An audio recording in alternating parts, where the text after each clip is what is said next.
山河远阔，谢谢您来听我讲故事。欢迎收听悠然心语。夏玉初在失业2月后，终于找到了新工作，虽然是住家保姆，但待遇却好到让他这个高材生心动，先预支1个月的工资，还直接给交5险1金，让他没敢纠结，就直接打卡上班了。陆爷爷，这就是您住的房子，好漂亮啊！陆爷爷笑着摇头，丫头，这是我孙子的家，他一个大龄剩男，你不会觉得别扭吧？不会，在哪上班都会遇到男同事，我可以克服的。夏玉初肯定的回答，让陆爷爷十分满意，笑呵呵的将钥匙递给他，就坐车离开了。他甚至都没来得及问一句，陆爷爷的孙子叫什么？平时喜好是什么？夏玉初忐忑地打开房门，竟然迎面扑来一阵的霉味，可见房子是许久没人住了。电话里，陆凌云拿着手机的手攥得很紧，薄唇紧抿，爷爷，我不需要保姆，习惯一个人独处。夏丫头很安静，你可以当她不存在，我还有事，先挂了。陆爷爷匆匆挂断电话，并直接关机了。他只管安排，至于俩孩子相处的啥样，那就看缘分了。他们2个老家伙就等着吃喜糖抱宠孙子了。陆凌云望一眼落地窗外，心里一阵郁闷，被人安排的生活着实让他不爽。他决定出差回家后就把那个住家保姆赶出去，因为自己嫌弃被外人打扰。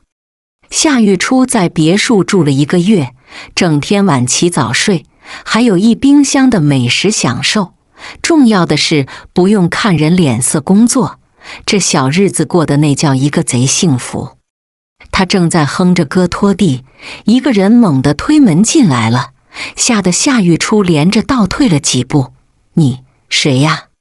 青天白日就敢私闯民宅，也太不把高档别墅当回事了。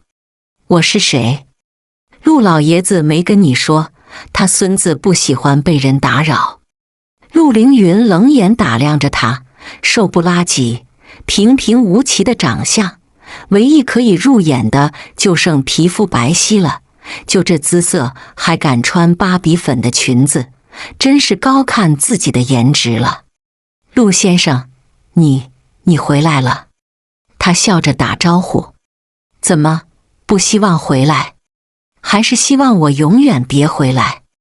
他生冷的语气让夏玉初分明察觉到浓浓的敌意，他殷勤地递上一杯茶。陆先生，我已经做好午饭，你要不要先吃饭？陆凌云默许地点下头，打算在吃饭上找个契机把他赶走。结果他彻底失算了。夏玉初长得一般，但厨艺却是得了爷爷真传，不敢吹会做满汉全席，但一般的家庭菜式他可是手艺一绝。再来1碗米饭。他将一个空碗递给他。好嘞。夏玉初见状，笑盈盈地给他盛了满满的1碗米饭，还不忘在他身旁站好，一副谨慎卑微的样子。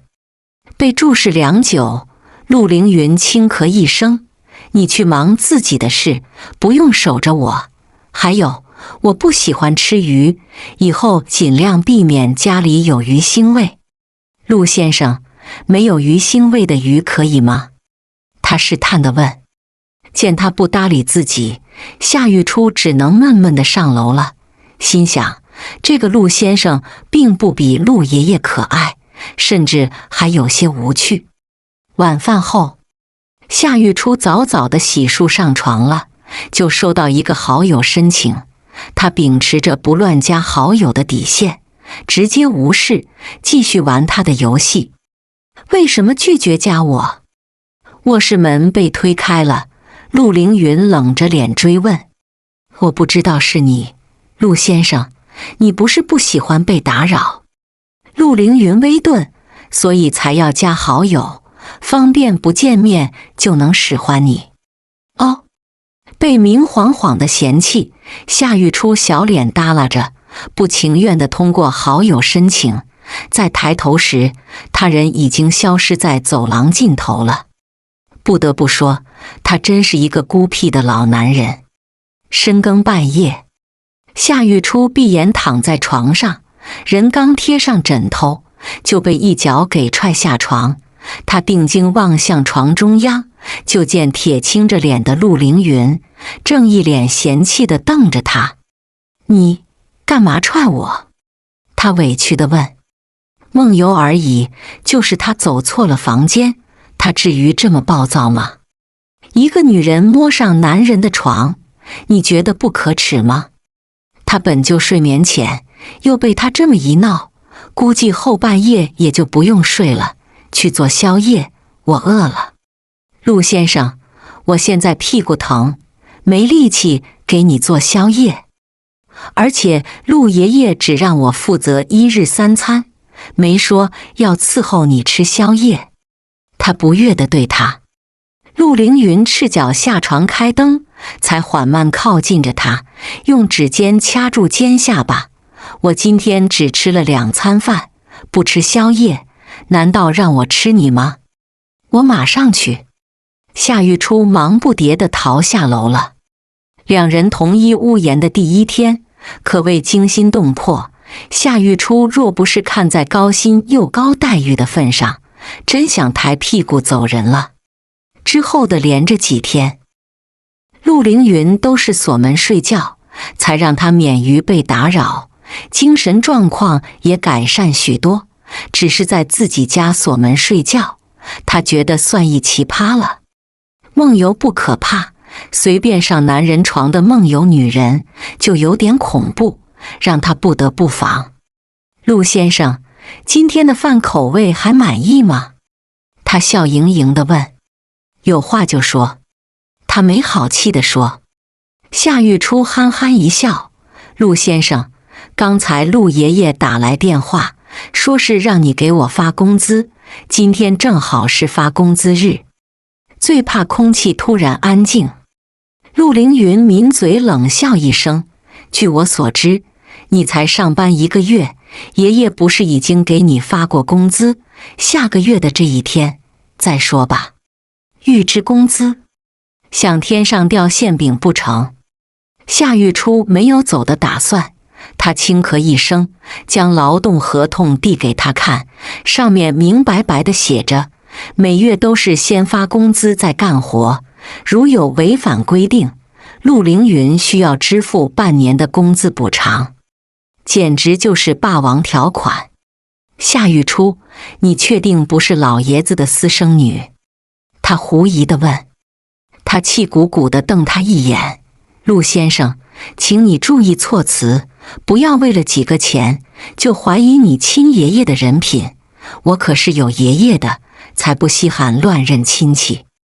你，陆凌云被他气得语塞，掏出手机，直接给他转账了。下个月你别干了，提前1月通知你，这不违反劳动合同了吧？当然违反合同了，我跟爷爷签的是半年合同，只干2月就被辞退。陆先生，你要付我剩余4个月的工资，我才能走哦。夏玉初朝他嘿嘿一笑，才转身往厨房去了。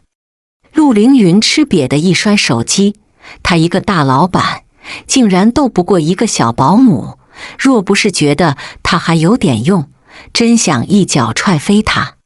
酒吧，陆凌云正在陪客户喝酒，一个俏丽的身影朝他缓缓走来了。怎么是你？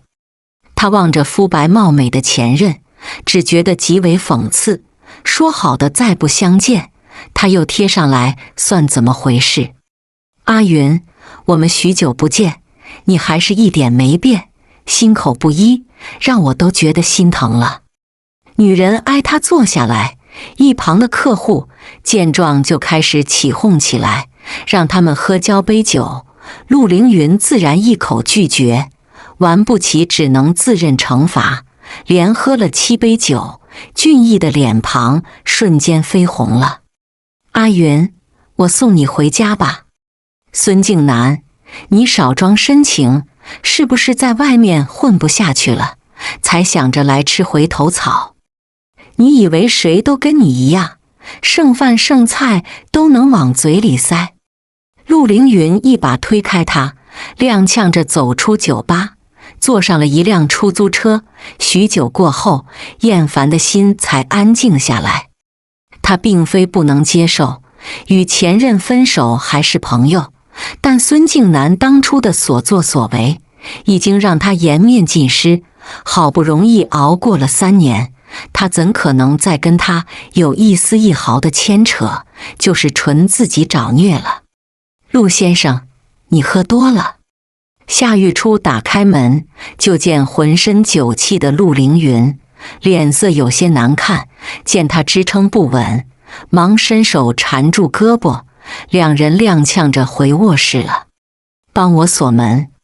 哎，夏玉初只得答应，他心里却不禁嘀咕，都喝成这鬼样了，还防着自己呢，这人心机真够重的。翌日清晨，陆凌云口渴，想要喝水，不得不微睁眼眸，竟看到被一个人如八爪鱼一般缠绕着，让他丝毫动弹不得。两人亲密的举动让他喉结一紧，整个人都不自在了。他准是许久没交女友了，才会对一个姿色平平的女人有了非分之想。陆凌云刚想踹醒某人，就见他微动下身子，他本能地闭上眼，继续装睡了。好帅！夏玉初倒是心态好，一大早醒来，见自己躺男人床上，不是担心有没有被欺负，竟开始欣赏起男人来了。不仅如此，他竟还上手抚摸俊脸，一副贪吃的样子，让装睡的人生怕会被生吞了。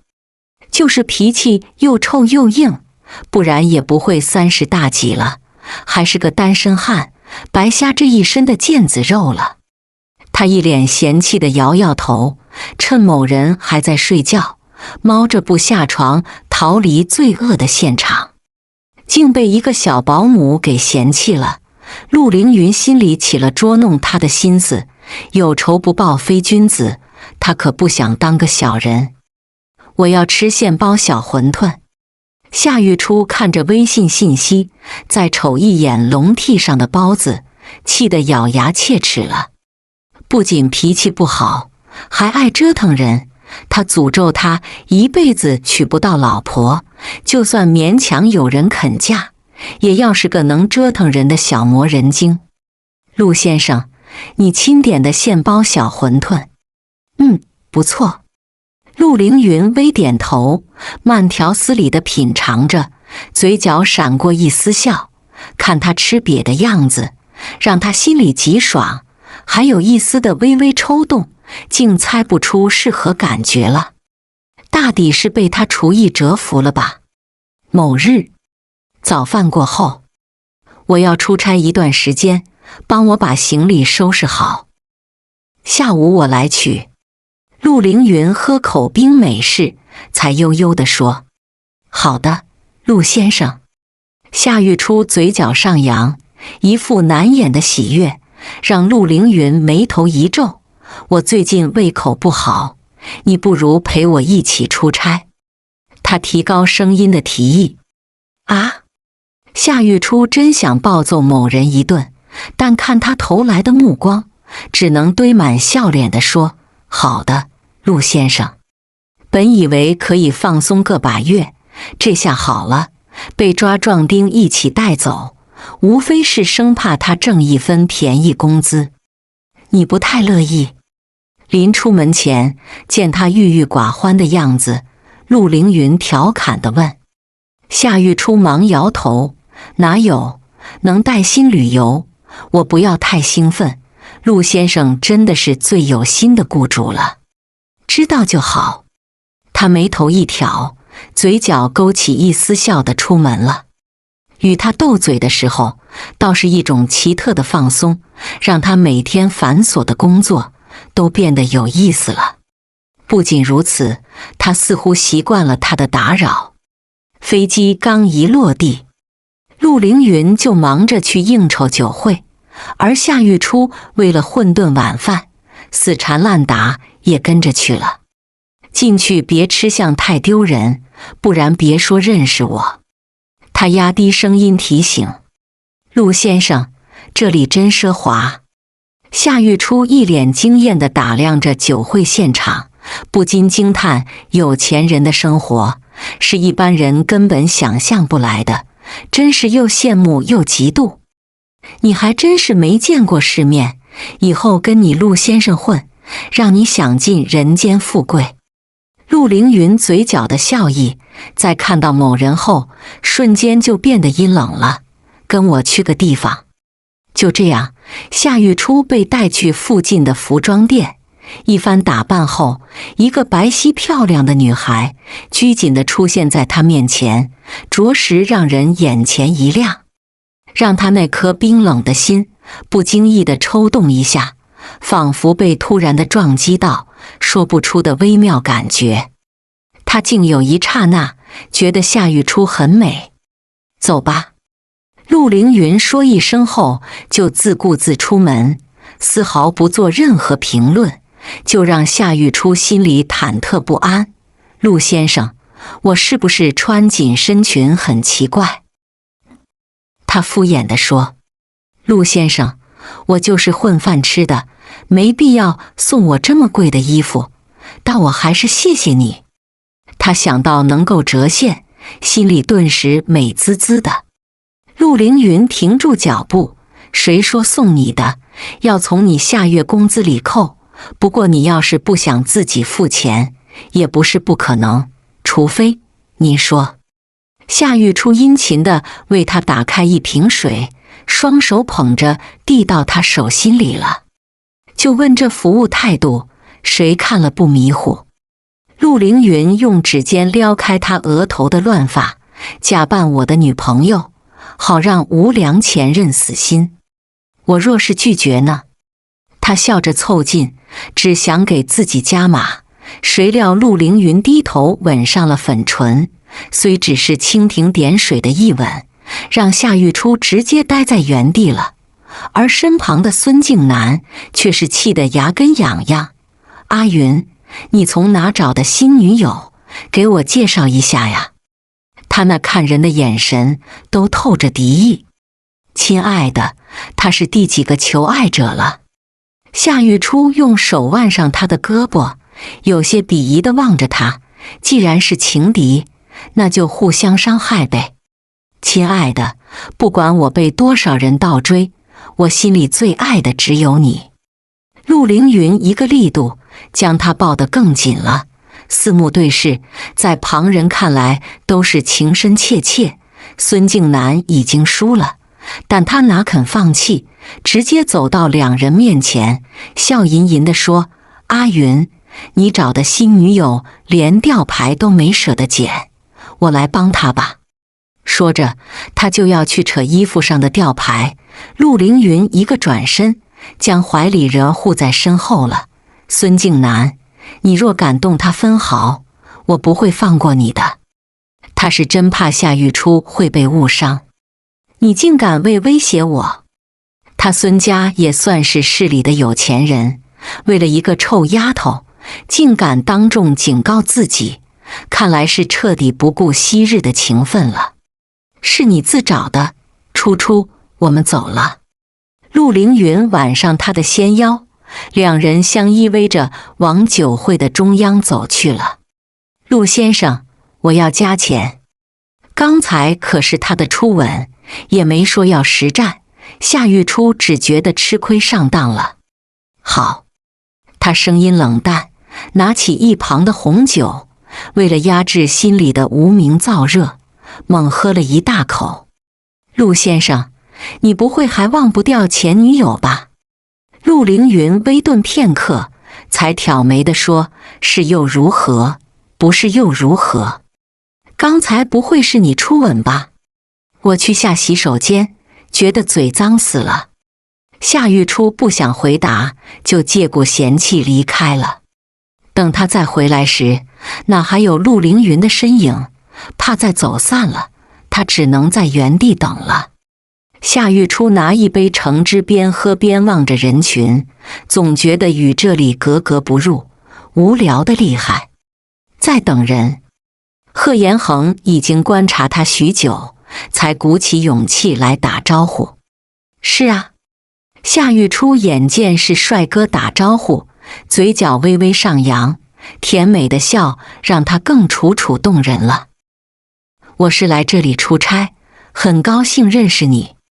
我也是。夏玉初友好地朝他一笑。贺延恒伸出修长的手，友好地跟他握手。两人相视而笑时，他眉眼间竟多了几分柔和。亲爱的，我们该回家了。陆凌云站在不远处，轻飘飘地来一句。他万万没想到，自己不过是被绊住脚几分钟，他就撩上帅哥了。看来女人到死都有一颗花痴的心。他是我老板，那我就先走了。贺延恒嗯了声，朝他摇摇手机，暗指两人可以没事在微信上交流做饭。陆凌云拉着他手，挽着纤腰就快步走出酒会，生怕某人会追出来。拿着工资来谈恋爱，你这可是双赢啊！一出来，陆凌云就没忍住地贬损着他。那还不是你逼我来的？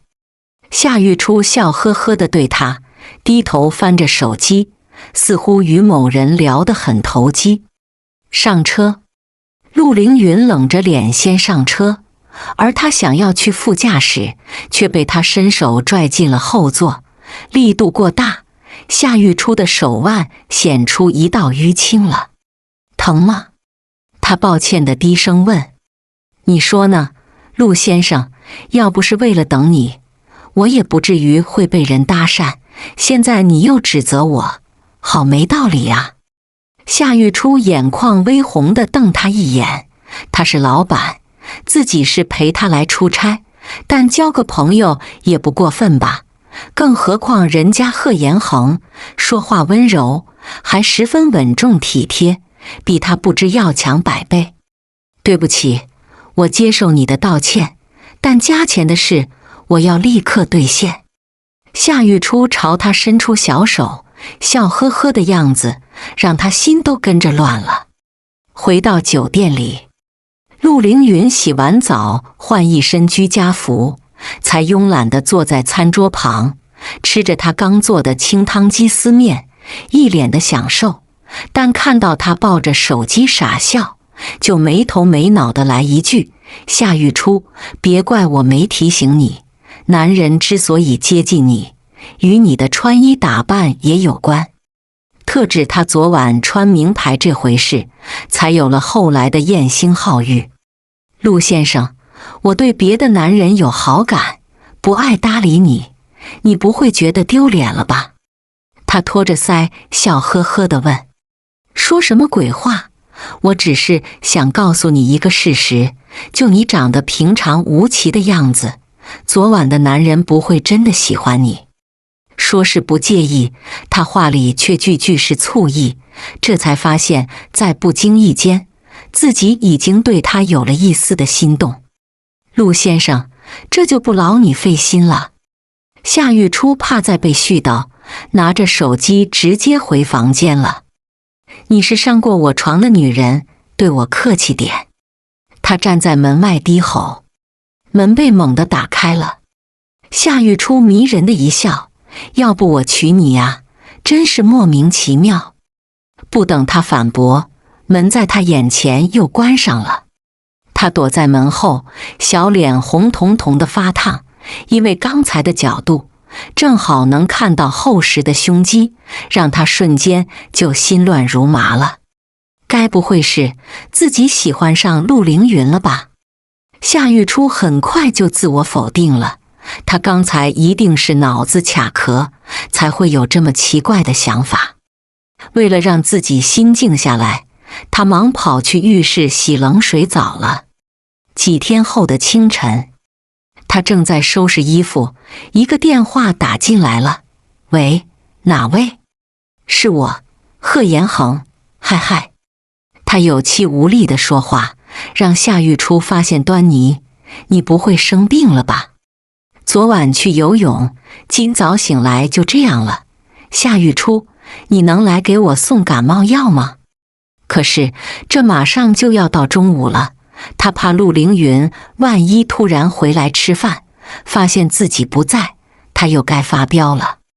我连早饭都没吃。嗨嗨，他又是一阵的剧烈咳嗽。把地址发来吧。夏玉初挂断电话，就拿着钥匙和包急匆匆出门了。开门的瞬间，他瞅着贺延恒脸色很白又颤巍巍的样子，忙伸手搀住了他。几天未见，你怎么把自己整这么虚弱？吓到你了吧？他从嘴角挤出一丝丝的笑。我先给你熬粥，吃完饭再吃药，你先去床上躺会吧。夏玉初戴上围裙，就在厨房忙活起来，而贺延恒一直站他身后，默默地注视着他，眼神都泛着柔情了。吃吧。他把熬的大米稀饭放在茶几上，还配了一碟现做的黄瓜咸菜，就让贺延恒有了食欲。好吃，好吃你就多吃点。夏玉初见他能吃饭，才终于长吁一口气。还是第一次有女孩肯为我做饭。贺延恒温柔地看着他说，我在家也经常做饭，现在也是给老板做饭，你不必太感动了，哈哈。夏玉初没想到他会这么说，一脸的尴尬。正巧手机响了，忙按了接听键。喂，在哪？陆凌云冷着脸地问。一回家就见屋里无人，他心里顿时空落落的感觉。我在外面，半小时后才能回家。说完，他就主动挂断电话，是怕某人在朝他吼。我真该走了。夏玉初想走，却被他牵住了手。正在这时，门被猛地推开了。你没关门？贺延恒狐疑地问。好像是吧。他抱歉地笑笑。恒，这个女人是谁？李婉义将超市袋子丢在一旁，笑呵呵的就走进了夏玉初，细细打量一番，给出一个不过尔尔的评价，根本与他就是天差地别，也敢在自己男人面前瞎晃。我朋友，李婉义，我的前女友。贺延恒不悦地瞪他一眼，但李婉义却一改刚才的恼意，端一杯水要递给夏玉初。就在他要碰到的时候，滚烫的茶水就泼在夏玉初手背上，疼得他脸色煞白，忙跑去厨房冲洗了许久，才又来到他们身旁。贺先生，我真该走了。李婉义却一脸无辜地说，我真不是故意的，对不起呀，夏小姐。夏玉初将还剩一半的热水也泼到了李婉义的手臂，疼得他痛苦的哀嚎，眼泪都滚落下来了。对不起呀，李小姐，我想给你端水喝，可惜手滑了。他不会主动欺负人，但别人若想找事，他也不是差事的人。回到租的房子，夏玉初一进门就见陆凌云依靠在沙发里，见他回来，微抬眼地说，过来。他没争执，而是乖乖坐在他身旁了，一副用尽力气的样子。陆凌云眼尖看到手背的红肿，没吱声，拿来医疗箱帮他处理烫伤。而就在这时，贺延恒的电话打进来了。玉初，真的很抱歉，我已经骂过李婉义了，他说再不敢招惹你，不要生我气好吗？陆凌云冷哼一声，既然你根本保护不了他，以后就别再招惹他了。说完，他不仅挂断电话，就连通讯录里名字都给删除了。翘班给他做饭，竟被这么欺负，夏玉初，你真是笨到可以。帮他处理好伤口，陆凌云没好气地吼他。我也奇怪，你们为啥都有前女友，还这么不讲道理？哎，我突然觉得自己好苦。夏玉初有些感伤地叹口气。她24岁了，竟然还是母胎单身，连个正经男朋友都没谈过，觉得好委屈呀。给你了。陆凌云见他情绪低落，将一个手链递给他，是高新的电子产品，既美观又能追踪位置，方便探知他的人身安全。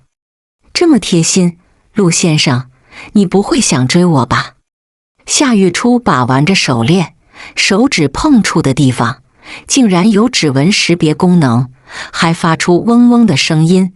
而这时，陆凌云的手机上也发出同样的声音，就让他大概知道有啥作用了。我只是对你人身安全负责，毕竟我是你的老板。他平淡地解释。一旁的夏玉初尴尬地一笑，那我回屋了。说完，他就逃回卧室了。该说不说，自以为是的时候，是真丢人啊。陆凌云见他逃跑的样子，嘴角闪过一丝笑，他支撑不住地倒在沙发里，额头滚烫，浑身颤抖得厉害，最后直接昏睡过去了。陆先生，你终于醒了。一个护士见他微睁眼后，笑着说：我怎么在这里？他狐疑地望着洁白的病房。你生病了，是你女朋友把你送来的。对了，她去买早饭了。护士连忙说清事情的原委。不得不说，现在的年轻人感情真好，只不过一会儿不见，就如此的牵肠挂肚，让他这个40岁老阿姨都羡慕不已了。陆先生，你醒了，你们聊，我就先出去了。护士见夏玉初回来了，连忙识趣地给他们腾地方。护士姐姐，眼神有点奇怪，你不会对她放电了吧？夏玉初一边拿早饭，一边笑着问。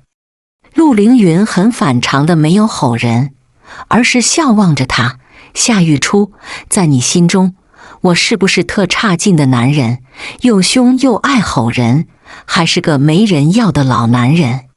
当然不是，陆先生，你才32岁，正值盛年，怎么能叫老男人呢？而且我很崇拜你的，年纪轻轻就挣得一身家业，是个女人都想嫁给你的，做个不劳而获的豪门太太。那你呢？他低声地问。夏玉初嘿嘿一笑，我是高攀不起，一个穷乡僻壤的小丫头，哪敢试图在城市里扎根，我就是偶尔做做梦就知足了。他不是自卑，只是觉得像陆凌云这样优秀的男人，就该找家世相当的女人。陆爷爷说的没错，门当户对才能幸福美满。那我给你机会做梦呢？他咄咄逼人地问。那我就长梦不起。陆先生，饭都凉了，你请移步过来用早饭。他完美的搪塞过去了。陆凌云正在吃早饭，完美的侧颜透着虚弱，夏玉初就有些懊悔了。他高烧不退还能帮自己处理伤口，而他竟然全程没发现他生病，突然就好自责和心疼。心疼，是下属对老板的心疼，还是他喜欢上了陆凌云？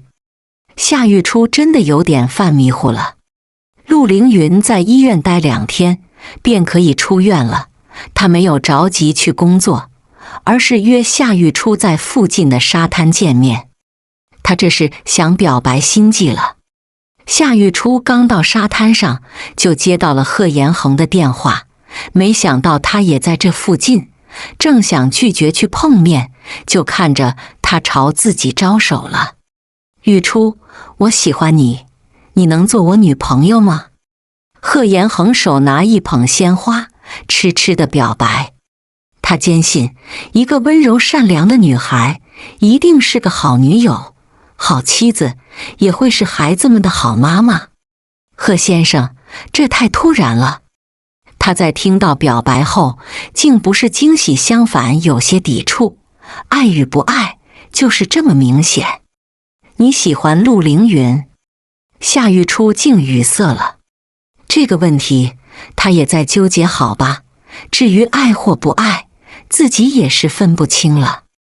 但有一点，他并不讨厌陆凌云，甚至与他相处这么久，觉得他的暴脾气只是关心人的一种表现，是特别的偏爱。你真的喜欢他？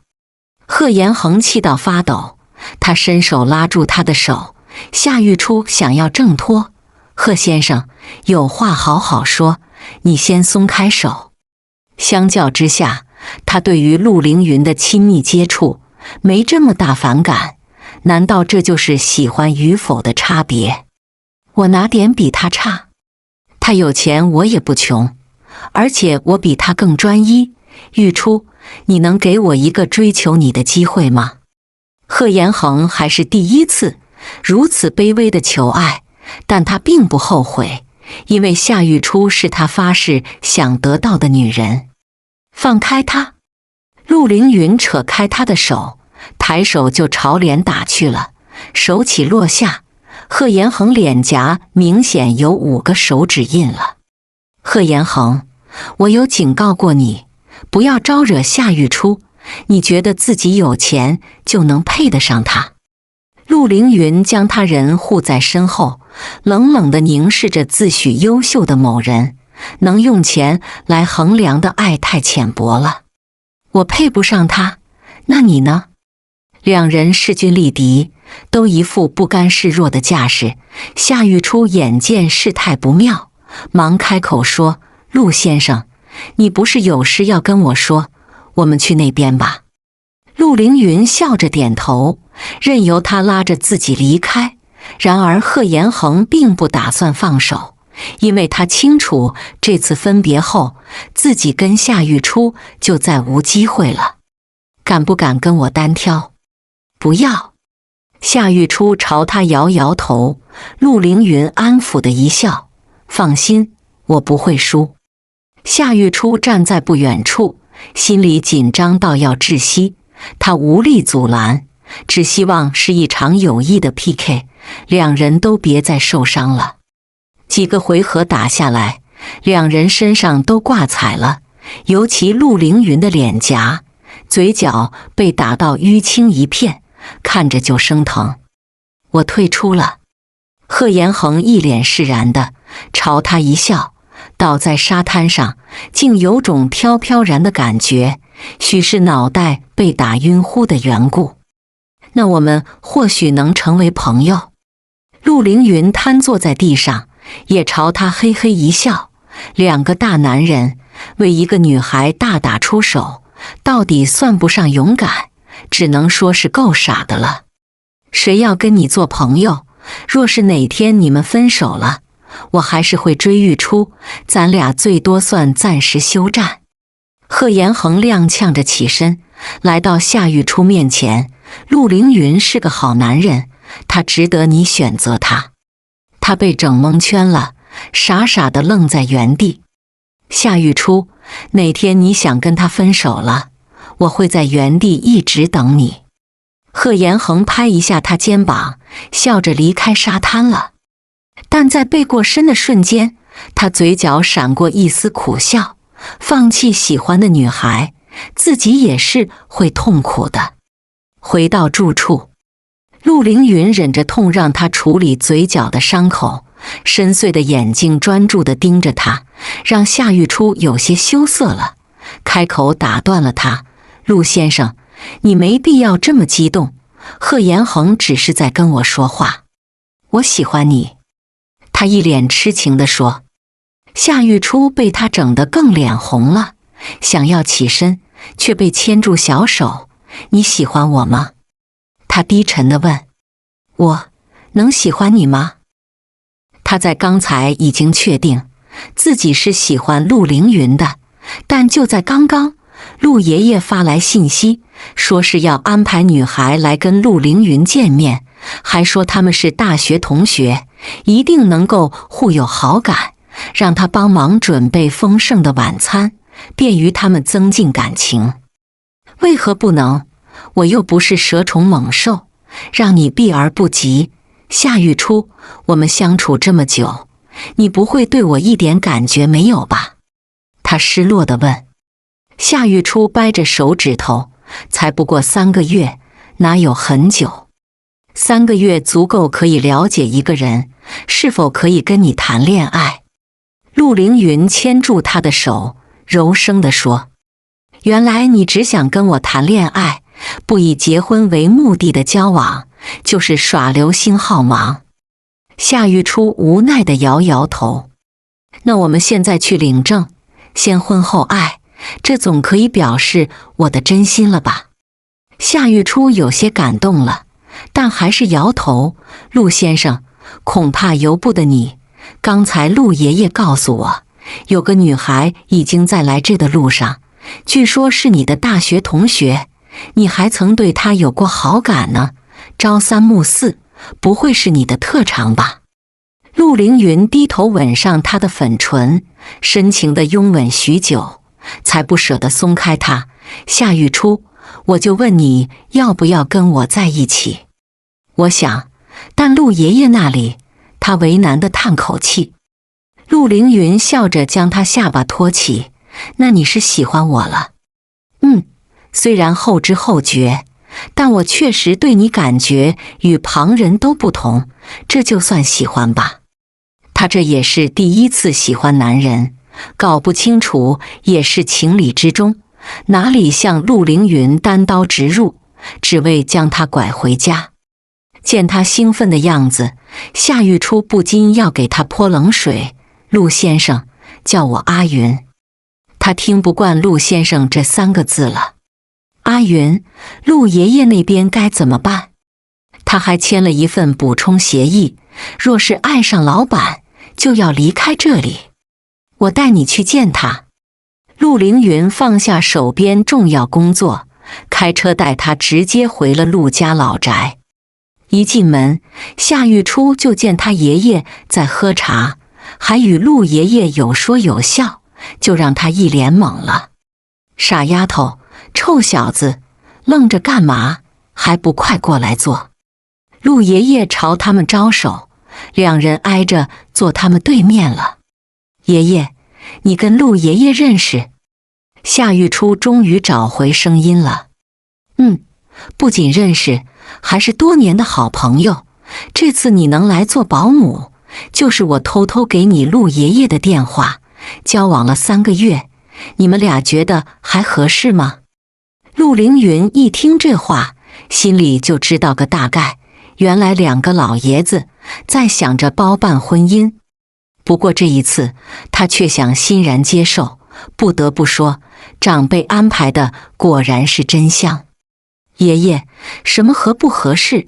我们俩就是雇主和保姆的关系。夏玉初忙着撇清关系，而陆凌云却不干了。他温柔拉住他的小手，笑呵呵地说：两位爷爷，我跟玉初交往得很好，而且我们已经决定明天就去登记结婚。我可没答应。他羞愧地否认着。那就谈一辈子恋爱，只要是跟你在一起，男友还是老公，我都能接受。陆凌云傻憨憨地笑望着他，一脸的深情，让2个爷爷都没脸看，识趣地从身后溜了。包办婚姻是陋习，但在此时此刻，他们心里却甘之如饴了。阿云，我不想高攀陆家。他还依稀记得陆爷爷喜欢门当户对，而他家里是一般小康家庭，天差地别，不能不去考虑后果。陆凌云将他温柔地抱进怀里，轻点他的鼻尖。你傻呀，爷爷们安排的就是门当户对，若你觉得别扭，最多我当个上门女婿，换你来养我呀。好啊。他笑着猛点头。你真敢接茬。陆凌云在他粉唇狠狠亲一口。夏玉初一脸的豪气，都是你情我愿的事，我不能扫你兴吧？阿云，你准备好要当我男朋友了吗？他动情地吻上她的粉唇，肆意而温情的缠绵，就是最好的回答。全剧终。